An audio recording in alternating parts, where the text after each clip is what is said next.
Hey, what's this thing glowing at me like a couple of eyeballs? My brother came up with this. Appears to be from the early 60s. And it was dead.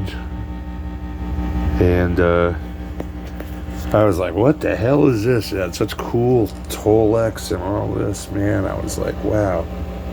It looked kind of familiar. I mean, I knew I had seen one before, but wait a minute, Diamond? Diamond? What the hell is Diamond? Model 600. I know I've seen that before, too. So, my partner in crime, Wild West, and I did some Google image searching yesterday. And we discovered this thing is actually well, obviously it's a diamond. But it's also quite obvious as you back away from it some. That it's a flotatone Model 600, or a variant of it. Diamond, I can find no information at all on the internet. Speaker code seems to appear to be about 1962. All 12AX7s except for this one here, which was a 12AU7. I changed it to a 12AT7 just because it happened to be what I had on hand. It's got the original black plate RCAs in it. 5U4. Huge transformer that appears to be a combination power and output transformer. The coolest looking Tolex, man. It's like gray with like white streaks and black streaks. And the back is over here. I have it off so I could, I was messing around with it. It needed to have the tubes wiggled.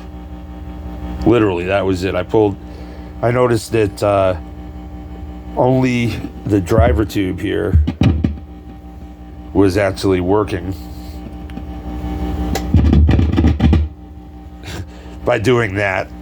And the other tubes weren't lighting up, and there was no heat to them. I took a look around with the thanks to my bro Walt and Mike from the Flotatone forum on Facebook. I ended up falling down some rabbit holes and got some schematics for some different amps. But one of the things that I noticed was all the 12AX7s are wired in series. And so that means if one goes out, they all go out. So I pulled the first tube after the driver, which was the 12AT7 that I replaced, and the amp came back to life.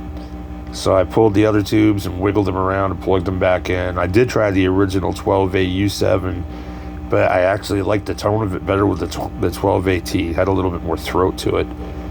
I mean, well, as far as you can tell from like just going like this. I do have to clean the pots and all that kind of fun stuff. But I figured, what the hell, maybe somebody would want to see this thing get fired up for the first time in God knows how many years. So I'm going to go and stick the phone over here, kind of like this, and grab an actual guitar here. And try not to just blow up this beautiful little amplifier that I'm like destroying stuff everywhere I go. I'm gonna unplug that shit cord and we'll plug in this shit cord. Let's see what happens when we turn the Les Paul up.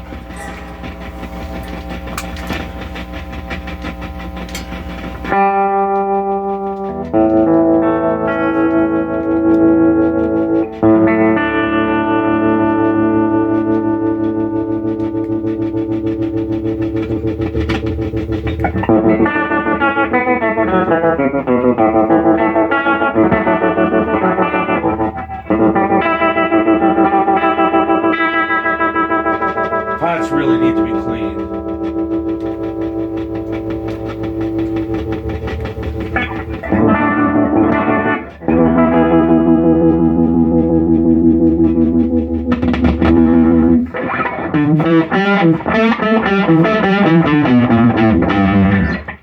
It sounds nice and throaty when it's pegged, I'll tell you what.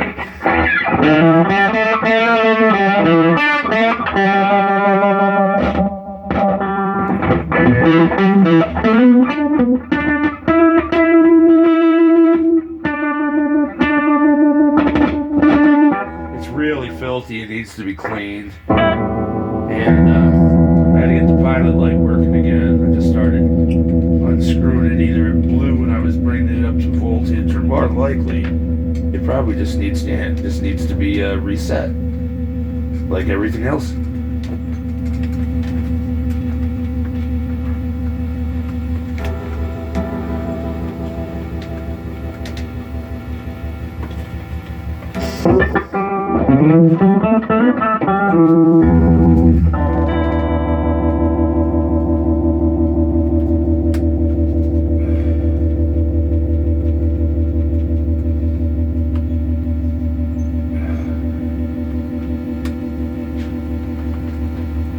Yeah, I'll have to mess with that later, but it is working. And it actually sounds great.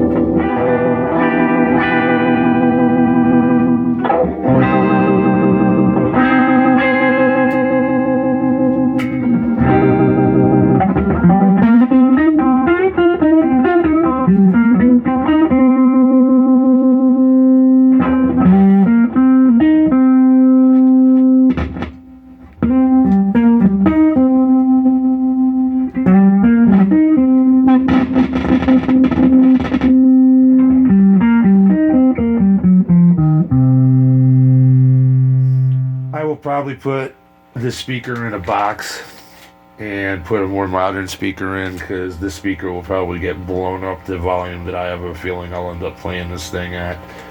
But anyways, that's the first sound of this thing. God knows how many years since the last time I got a chance to sing. But I got to clean it all up. Let me put this fucking guitar over here for the moment. Let's see.